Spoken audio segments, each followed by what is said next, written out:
America, bonjour, hi, Canada, Hugh Hewitt live from the West Coast this morning. I hope you enjoyed the Super Bowl as much as everybody outside of Cincinnati did. Rams, of course, 23-20 victors over the Bengals. I was confidently texting my friend Joseph Timothy Cook throughout the game, who was taunting me because he knows that Browns fans loathe the Ravens, they hate the Steelers, and they find the Bengals risible. And I assured him the Bengals would bungle, and they did. And no doubt about it, Baker would have won that game. Baker Mayfield would have won that game, just saying. All right, there are enormous numbers of stories this morning, most of them having to do with Ukraine. Now, we are on the eve of the first real war in Europe since 1945. And I don't think people are paying attention to how much wrong could go and how high tensions are. But let me run through the headlines. Ukraine's president, that's Zelensky, remember him from the impeachment, tries to avert panic as pressure mounts. As Andrew Kramer in the New York Times. Russian attack helicopters were spotted within miles of the borders on Sunday. The last strands of diplomacy were unraveling. Allies evacuated their embassies. Airlines canceled flight, and a large number of private jets departed from the capital. For Zelensky, Ukraine's president, and a former comedic actor who was elected 3 years ago on a message of optimism about his country's relations with Russia, something that now seems a distant memory, room for maneuver narrowed over the weekend to a tiny selection of uncertain options. He did speak with President Biden yesterday. I'm not sure that would have assured him of anything. Ukraine, according to the Financial Times, has shored up its cyber defenses in readiness for a Russian attack. But the Financial Times also reports that European stocks are dropping like a rock over fears of Russians running over the Ukraine border. Too early in the morning to tell you what will happen, but I will check the market. Brought to you by Birch Gold. If you're buying gold today, you are buying it $1,858 an ounce, as it took a nearly 0.75% jump over the weekend. As oil got close to, well, right now it's at 94.43 a barrel. It was over $100 various times over the weekend. 10-year Treasury dropped down to 1.955. On Friday, the Dow, anticipating a Ukraine invasion by Russia, dropped 503 points. The NASDAQ was down 394. And people have no idea the economic consequences of this. Millions of refugees, dislocation. Putin is a sociopath. But we haven't done much to deter him for a year. The Chancellor of Germany has warned Putin of Western resolve on Ukraine, but he still won't say the Nord Stream 1 and the Nord Stream 2 are shut down because they shut down all their nuclear plants. They got to get gas from somewhere. Boris Johnson urges Russia to, quote, step back from the brink as war with Ukraine looms. Poland has braced for a massive influx of refugees, according to the Telegraph, fleeing Ukraine. And, of course, American troops are in Poland. Why Russian invasion peril is driving oil prices near 100? Well, we know why. It will disrupt supply chains all over Europe. It will put our allies into desperate situations. We'll have to divert and supply them. By the way, I didn't finish the ad for Birch Gold. If you're going to buy gold at 1858, because it's gone up 1% over the weekend, you got to go to hughgold.com, or text my name, Hugh, to 989898. Good time to roll some of your retirement into a Birch Gold physical gold IRA. It's legit. The IRS respects it. They do not respect a lot of people who say, oh, I've got an IRA over here in my gold. No, that won't work. You got to have physical separation. Someone's got to be a third party that is managing, securing, taking care of your physical gold IRA. That would be Birch Gold. Go to hughgold.com. The Russian buildup near Ukraine, now at 120,000 troops. Now, the Ukrainian army is 205,000 standing troops, 250,000 reservists. There are militias throughout the country as well. They're better funded, better equipped, better trained than they were 8 years ago, but they're still nothing compared to the Russian troops, which, of course, have been battle-hardened in Syria and other places.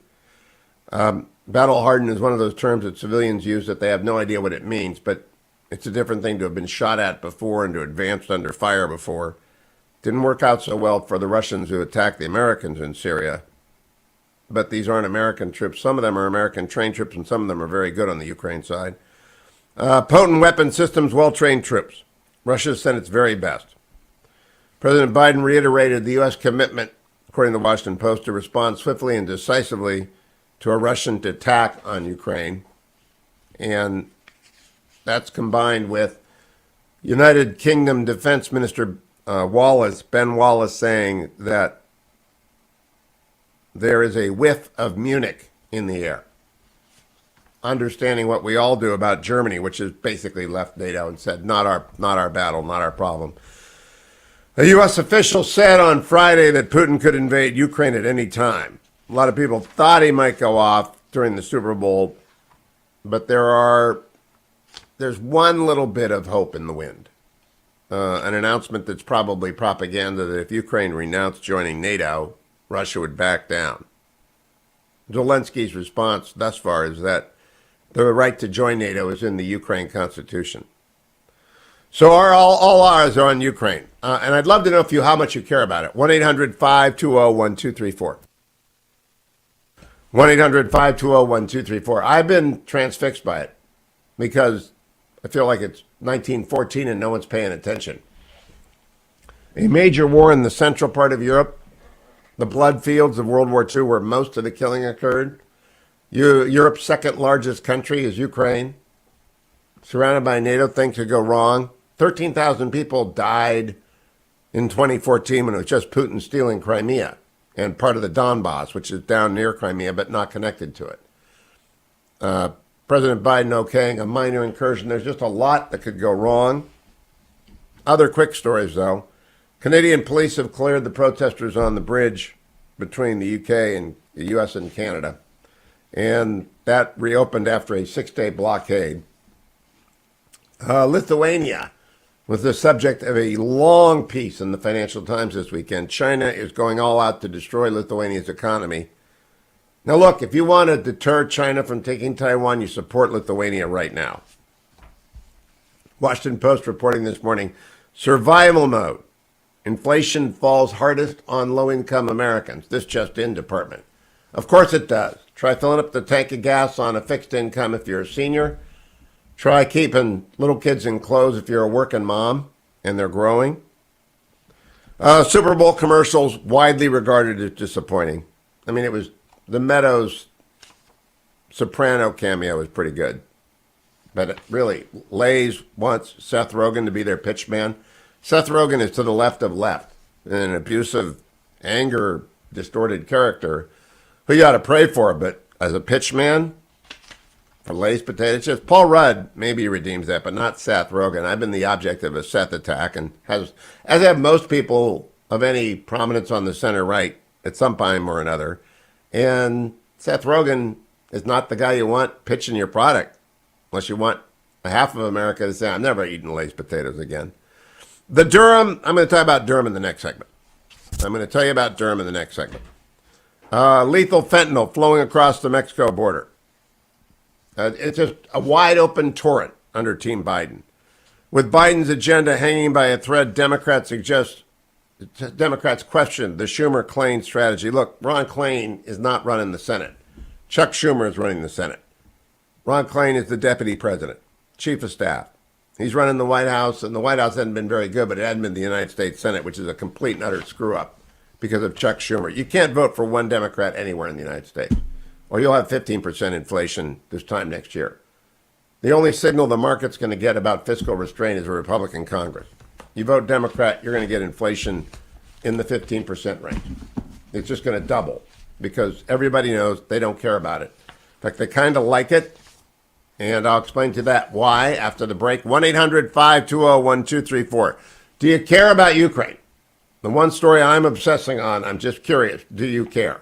I don't care about the January 6th committee, so you don't hear anything about that. I care a lot about Ukraine, so you hear a lot about that. So if you listen to me, you're going to know about Ukraine. This is a big deal, and you should be focused on it. I'll be right back, America. I'm Hugh Hewitt on a Monday. Welcome back, America. I'm Hugh Hewitt, joined by Salena Zito. It's the Yinzer Report. People are happy all over Pittsburgh because the Bengals lost. And we can't hide that, can we, Salena?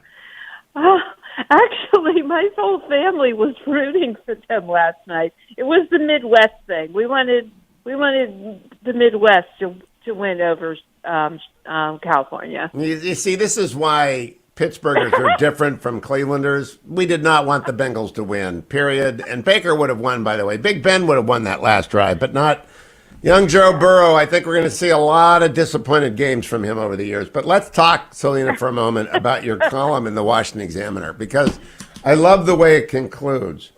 This week, it finally became acceptable among the insider set to say that the pandemic is over. But this abrupt change is part of an apparently coordinated effort to save a political tribe. As such, it does not pass the smell test for most Americans. It is now too late to save the insiders. What do you mean, Salena? Well, I have long said on this show that what is going on in this country right now, and I still believe this even after the results of 2020, if you looked at the results of 2020 down ballot, we are in a very inside-outside moment. It's not really left-right. And a lot of that has been driven by the people in power and the people in culture. I often call them our cultural curators. These are the people that have power in government and institutions, academia, corporations, entertainment, and large media. And they are the insiders. And the rest of the country are the outsiders. And because of the way they have handled their position of power, in particular over this pandemic, has pushed a lot of people who normally wouldn't be center-right towards the center.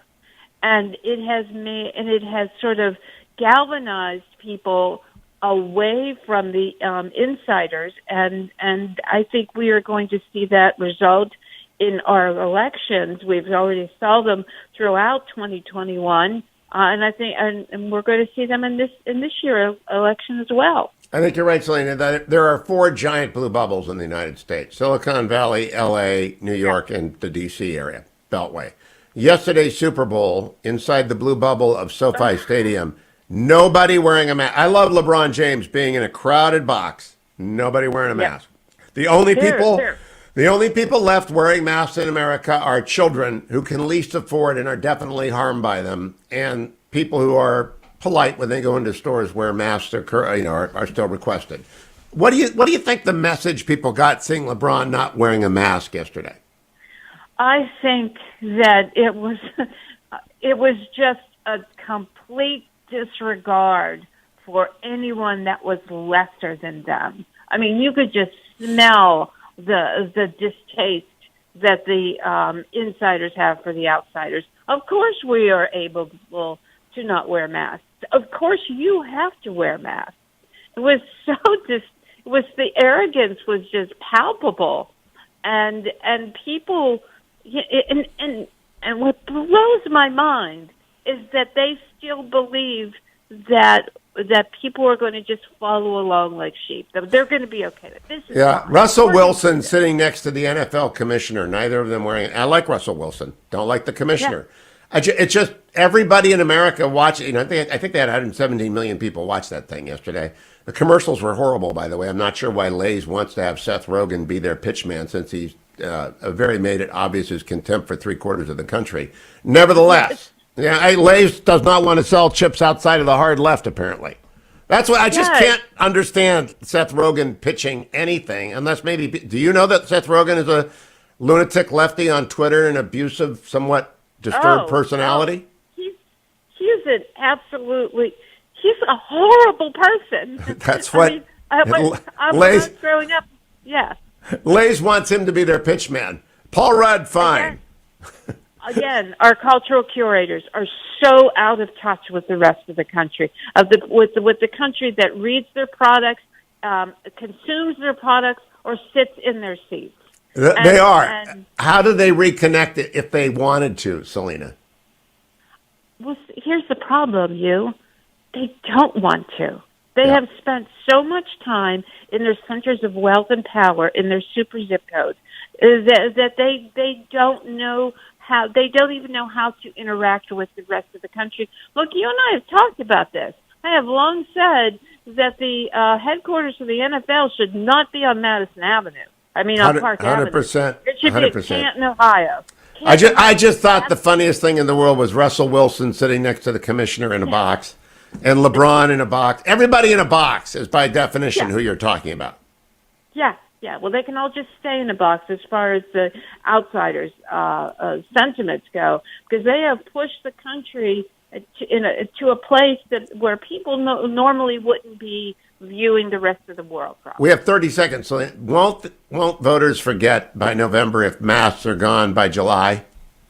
No, they will never forget this, and their children will never forget this for generations. I agree. I don't think you can unactivate a mom who has figured out that the teachers' union is running the district. I don't think you can unforget that. Actually, forget that. SalenaZito.com for everything Salena writes. I've tweeted out her latest column. Stay tuned. Hour 2 on Valentine's Day to everyone. I got major Valentine's Day points yesterday by picking up and fetching Mrs. Hewitt at the airport in the second quarter. Needless to say, there wasn't much traffic. And if you want to stay married 40 years, you don't criticize your spouse's travel plans. But glad that the game came down to the last quarter. Jake Sherman joins me from Punchbowl News as he does every morning. Good morning to you, Jake. I hope you treated your Valentine well this morning. I have only seen her for about 8 seconds, so she has no complaints yet. Did you forget the card? Did you get some flowers and chocolate? Well, tomorrow's our anniversary, believe it or not. We have back-to-back Valentine's Day, and we've been married now 7 years, so tomorrow is our big celebration day. Jake, that's just not going to fly long term, friend. You got to, if you were going to get married, you should have gotten married. I proposed to my wife on her birthday, so I would never forget what day I proposed to her on. So I've got that covered. I tell young men all the time, propose on a day or get married on a day, you can do 2 for 1. You botched it. Back to back means 2 presents, Jake. Yeah, I didn't think it through, to be honest with you. But you're right. So you're absolutely right. I should have planned better. Pro tip number: if you want to go 40, you got to pick up these things. Now, Jake, let's go to the Super Bowl itself. Baker Mayfield would have won that game. Agree? Disagree? I don't know if I agree with that. I mean, listen, Burrow's really good. I mean, but what I always think about when a team like that loses the Super Bowl, it's like you were so close and you've put together this magical season. How do you come back and do that again? It's so daunting to me. But anyway, it was a great game. I really like the halftime show because now that I'm in my mid-30s, I'm getting halftime shows with music that I listened to as a kid. So this is a big development in my life. I got to tell you that the Columbus Dispatch put out a story last night that the Bengals choked. I mean, it's really a hanging news story. It's a terrible. They didn't choke. They just didn't score. You're right about that. Now let's go to politics. The other thing that's not going to score this week is any legislation. I do think Ukraine is going to be invaded by Russia. I'm not sure that the Beltway has quite internalized how significant this might be. Do you get the sense that people on the Hill fear anything about this other than political fallout? I think yes. I think the set of lawmakers who you know well, who are very involved in foreign policy, national security, understand that. You're hearing people like Jim Risch, Chris Murphy, Bob Menendez really express concern. But, Hugh, it's amazing. They just haven't been able to get together a sanctions package, partially because the two sides disagree on whether sanctions preemptively are the way to go. The White House is against preemptive sanctions, and we're getting to a point where really there's nothing to – it's difficult to see how they would preempt anything, as all these news reports indicate that an invasion could come this week. Yesterday, Jake Sullivan, whom Punchbowl News this morning IDs, is the key guy, and he is the key guy. He's deputy president for foreign affairs. Ron Klain is deputy president for policy and everything else in management. But Jake Sullivan went in the briefing room on Friday. That was alarming enough. But then yesterday on Margaret Brennan's Face the Nation show, he said, look, if there's a major invasion, there will be sanctions. That word major is, of course, the opposite of minor, which is what President Biden said. Again, the message is take the Donbass, take the land bridge. Isn't that the message, Jake? Seems to be. I mean, the White House before yesterday had stopped making a distinction between major and minor invasion, and they basically said if any tanks or soldiers go into Ukraine, there's going to be big sanctions. Now, I don't know how you describe a minor invasion. I don't understand how they would not put sanctions on Russia after that. But the most painful sanction is kicking Russia out of the SWIFT banking system, which would basically prevent them from engaging in global international markets and commerce and things of that nature. They have not been willing to do that so far. People have been wobbly on that, so we'll have to see how that shakes out. Jake is referring to the SWIFT system, not the Swiss as in Swiss cheese, but the SWIFT, SWIFT. Now, Jake, but you were right. I thought the major minor, they had worked to obliterate the disastrous Joe Biden press conference in which he invited a minor incursion into Ukraine. And then it was back yesterday. And Jake Sullivan, you can't walk away from that. I mean, you're not trying to. I'm not trying to. He said, if there's a major invasion, we will respond. If they do a land bridge from the Donbass to Crimea, I don't think we will. That's appeasement. Now, I don't understand how anyone doesn't understand that it's textbook appeasement. Who is the hawk in the White House? Who is actually standing up for peace through strength? I don't know that anybody would refer to themselves as a hawk, but you do see, listen, on Capitol Hill, you do see Democrats who are closely aligned with Republicans on this. Chris Murphy being one of them, who has been straddling those two lines between the administration's line and the more traditional hawkish line. So, it's just amazing to me that they've not been able to get this sanctions package together. It's a real indictment, I would say, of the Congress, which, by the way, knows that it's being closely watched on a world stage, knows that disunity is a weakness for the U.S. and still has not done anything. Now, also an indictment is what John Durham has filed twice before, but not on Friday. Friday, he filed a motion to recuse, basically, counsel for some of the suspects in the Trump taping. But we now have pleadings by the United States Department of Justice that aver to surveillance on former President Trump in Trump Tower and in the White House. That story didn't seem to make the ripple that it made in center-right media, Jake, within the Beltway. What do you think? I think that's right. I've not been closely following that, and that's probably an indictment on me, so to speak. Because we just try to focus on the Capitol. We've not zoomed in on that yet, but it's something that I imagine we'll hear a lot from members of Congress in the next couple of days. Mike Turner was on with Maria Bartiromo yesterday. I believe he's ranking Republican on Intel. Am I right about that? You are. He is newly ranking. Yep. So he will be the chair. Mike Gallagher went on to Intel last week. He'll be the chair if the Republicans take the House. By the way, what do you think is the feeling among congressmen right now about Republicans taking the House? What percentage are they giving that, Jake Sherman? Members of Republicans say 90. I would say 95%. And and we sat down last week with Tom Emmer, who runs the NRCC. I mean, and there is a risk of overconfidence, I think, and I think he understands that. He said to us he wishes the election were today, because today Republicans would take back the House, but the election is not today. So that is but listen, I think everyone is very confident. We see 30 Democratic retirements. That is at least a sign in some part of confidence that Republicans will take the majority.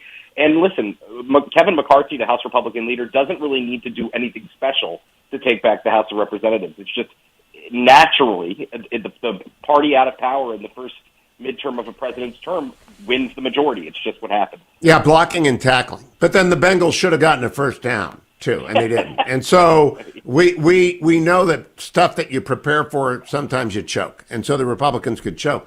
The key question, Jake Sherman, is if they win the House, do they immediately launch full-scale investigations into the mask scandals, the school scandals?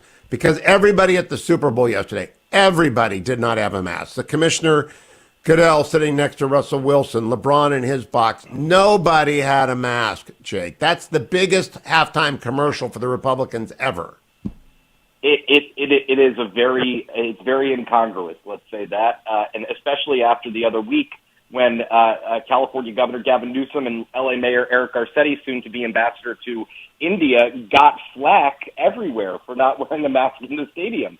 I have to imagine that there will be some investigations into that. I think that as you know well, Hugh, the Republican majority, if there is one, will be focused on tons of oversight, especially if it's a divided government. It will be divided in some sense because Joe Biden will still be the president for the next 2 years.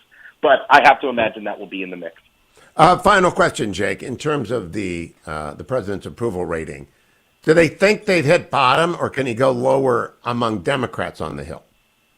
I think they believe from my conversations that this is a temporary dip, although it seems to be lasting in some sense. But I think they think that it's going to go up, and that once COVID lifts a little bit, then the president will rebound.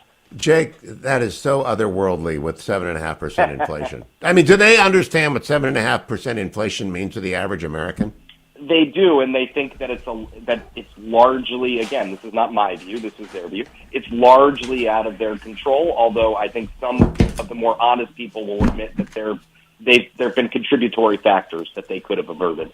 Yeah, the Wall Street Journal, soaring inflation means Britain. I mean, not the Wall Street Journal. This is from it is the one. Soaring inflation means Britons face biggest fall in real incomes in 30 years. We don't have that stat yet here, but man, it's coming. Jake Sherman from Punchbowl News. Thank you, Jake. Welcome back, America. This is Jake Sullivan on with Margaret Brennan yesterday. Look, I'm not going to predict what Vladimir Putin's going to do. All I can do is make sure that we're prepared to respond either way. If Russia wants to continue engaging diplomatically to find a way forward to address their security concerns and our security concerns, we're prepared to do that. If Russia decides instead to take major military action against Ukraine... Stop right there. Josh Kraushaar, hotline. Josh joins me from the National Journal. Josh, it went unnoticed largely because of the Super Bowl, but Jake Sullivan, the National Security Advisor, reintroduced the major-minor incursion distinction yesterday. Yeah, I didn't notice it when I watched the interview the first time, and I didn't make too much of it when I heard about it. But, look, when you talk to national security experts, it does seem like the Biden administration lately has been a little more on the ball, certainly than they were with Afghanistan, and even compared to some of the NATO allies, and trying to get NATO on board in terms of taking serious the potential Russian invasion. So I didn't read it as closely as you did, but it certainly sounds like they're parsing their words and using very diplomatic language there. It's appeasement. They do not want Putin to go off on Kyiv. They'll give him the Donbass. It's just Munich again. Josh, let's turn to the major political story of the weekend, which is 117 million Americans watching a Super Bowl where no one has a mask on, including the very 1% of the 1% are in those boxes, right? Those boxes are not going to the average American. No masks. What's the message? Well, and by the way, Hugh, this is California. It's Los Angeles, which I think has the strictest regulations in the entire country.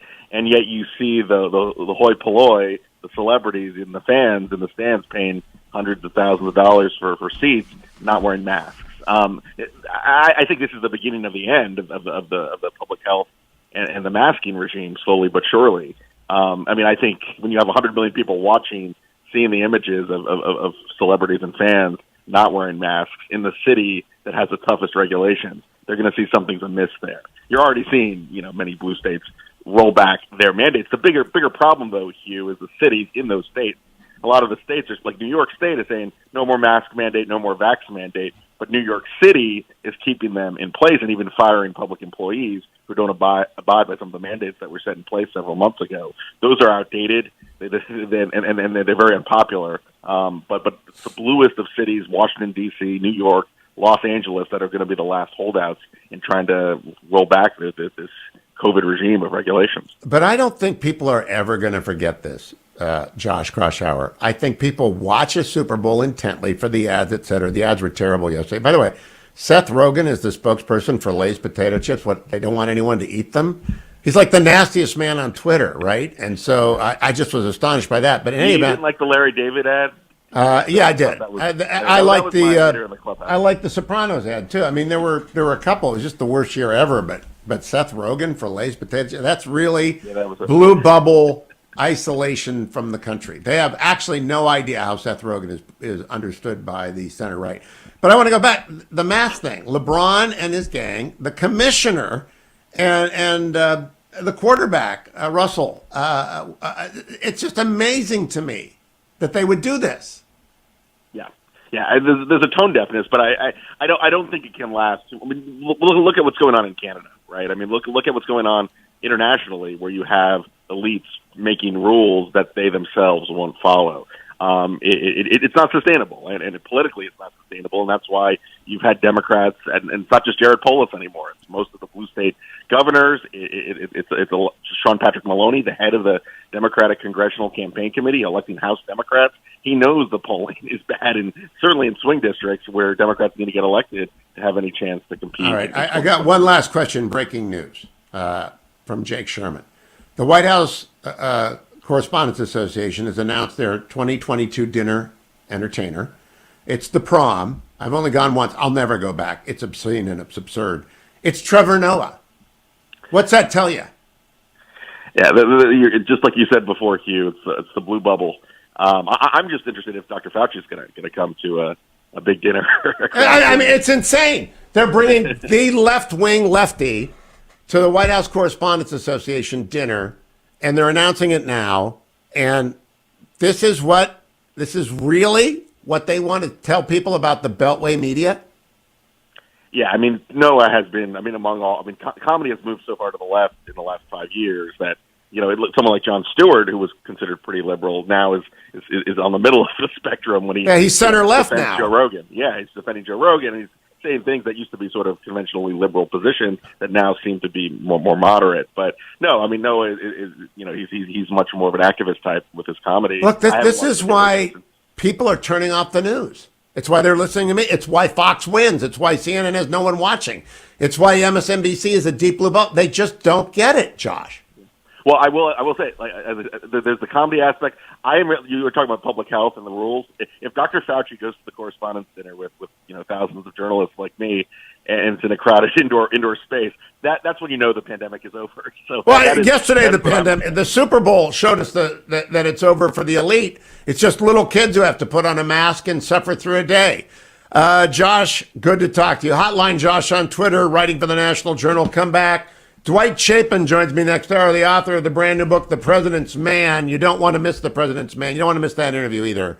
Oh, we could use a Nixon right now, and instead we've got Joe Biden. What a world, what a world, what a world. Stay tuned, America. I'm Hugh Hewitt. Kennedy, Hugh Hewitt live from the West Coast this morning on Valentine's Day. I hope you enjoyed the Super Bowl yesterday. I hope you enjoyed the Rams winning by 3. I'm just saying Baker Mayfield would have won that game. My guest, Steve Gaynor, wants to be governor of the state where the next Super Bowl is going to be held, in Arizona. Steve Gaynor joins me now. Good morning, Steve. Welcome to the Hugh Hewitt Show. Good morning. How are you, Hugh? Now, you will remember if you win, won't you, and the Browns are in the Super Bowl, that I was a pretty good debate moderator, right? You'll remember that. I will remember that. I was just saying. There's no quid pro quo or anything. It's just that you will remember. Steve, let's talk a little bit about being governor of Arizona. I went over there 2 weekends ago, moderated a debate between 4 would-be Republican nominees for governor. What did you take away from that debate? Hugh, we have some pretenders and we have some people who are really ready to do the job. Can you expand on that? Well, the governor of Arizona, in my opinion, is the CEO of the state. You asked an interesting question. How many of you have signed the front of a paycheck, not just the back, and how many people have you employed? And my recollection is only one of us had any significant number of employees in their whole career, and that was me. Well, I think it's a legit question. I didn't know the answer to it, but I do think management skills come in to this job. What are you putting out there as the key part why Arizonans ought to support Steve Gaynor? Because I've done the job before. Obviously not at the scale of the state of Arizona, 32,000 employees, but most of my career has been doing that kind of job, leading business organizations effectively to get a job done. And that's what we need in Arizona. We have tremendous economic growth here, but we have problems that need to be addressed, and I can do that. Now, this morning in the New York Times, there's an article by former federal judge Mike Luttig arguing that President Trump and his allies are attempting to use the Electoral Count Act to throw the electoral process into disarray. It seemed to me of all the Senate candidates and governor candidates I talked to 2 weeks ago in Arizona, you're the most pro-Mike Pence position. Is that fair? I don't know. I didn't hear the Senate debate. I think that a fair reading of the act gives Mike Pence the basis for what he did. I think the act is somewhat vague, but given the act as it is, I think what Mike Pence did is certainly defensible and eminently reasonable. Now, you call yourself repeatedly in the debate a constitutional conservative. Indeed, I like over at Meet Steve, the tab at Gaynor for Governor, and that's it, Gaynor, Gaynor 4 FORgovernor.com, that you discuss constitutional law with your daughter. Now, I do that, but I teach con law. Why do you do that? My daughter is a third-year law student at ASU and president of the Federalist Society chapter there. It's a subject that we have interest in, and she's a very articulate young lady. It's an area of interest for her. I think that's the area of law that she'll practice when she graduates. So I ask people in every debate I've done, 2 for governor, Ohio, and Minnesota and Arizona, 2 for Senate, Ohio and Arizona, did President Biden achieve a constitutional majority in the Electoral College in the election of 2020? What's your answer to that, Steve? By operation of law, Biden Yes. is in the White House. That's my position. Did he win? The country lost. But, I find it interesting that constitutionalists have trouble saying, yeah, he won. Because, there isn't any evidence of a material amount of fraud, meaning it would change the result in even one state, much less the 3 or 4 he needs, right? Yeah. Hugh, what we have in our country is deep and widespread doubt in the 2020 election. Whether we like it or not, that's what we face in our country. And so the issue of won or lost to me is not the issue. It's that Biden is in the White House doing what he's doing, a series of huge missteps, and the whole economy and the whole country is suffering for those. No, I don't have any doubt that Biden won. I said so the day after. I got a lot of doubt about the innovations that occurred, and I want them rolled back. That's why I want to make it easy to vote and hard to cheat. But Steve Gaynor, in terms of the audit in Maricopa County, that didn't reveal material fraud, did it? They came up with a series of questions that the Attorney General is still investigating, and we don't know the results of that investigation. The count, the hand count that they did, came very close to the count that was originally done by Maricopa County. That's what people need to know about Arizona, is that there is no fraud there. It's just, okay, I've made my point. Well, yes, you made your point, but what people need to know about Maricopa County is that we have people flooding across the border into our state, not only Maricopa, but all the border counties. That's what I want to go to next. I think there are 5 issues. The first is inflation at home, appeasement abroad, teachers' unions rule the schools, the police are inadequately funded, and the southern border is wide open. Am I correct, yes. Steve Gaynor? Yes, you are correct. What's that mean for you're a Tucson native. We're on KVOI. I've been on KVOI for 21 years. I've been on KKNT for 21 years. I know what it means, but would you explain to people what that means for Arizonans when the border is wide open? Right. And by the way, it's my wife who's a Tucson native, not me. But what it means is that in 2022, we're forecast to have 700,000 people cross our border into our state. That's about 10% of the state's population. And that's why I've used the word invasion, because it's not a foreign army, but the scale of the people, of the amount of people coming across the border, and the way that the Border Patrol is dealing with it constitutes an invasion. And I've said Biden needs to be impeached and convicted for dereliction of duty for what's happening here. So how does it show up?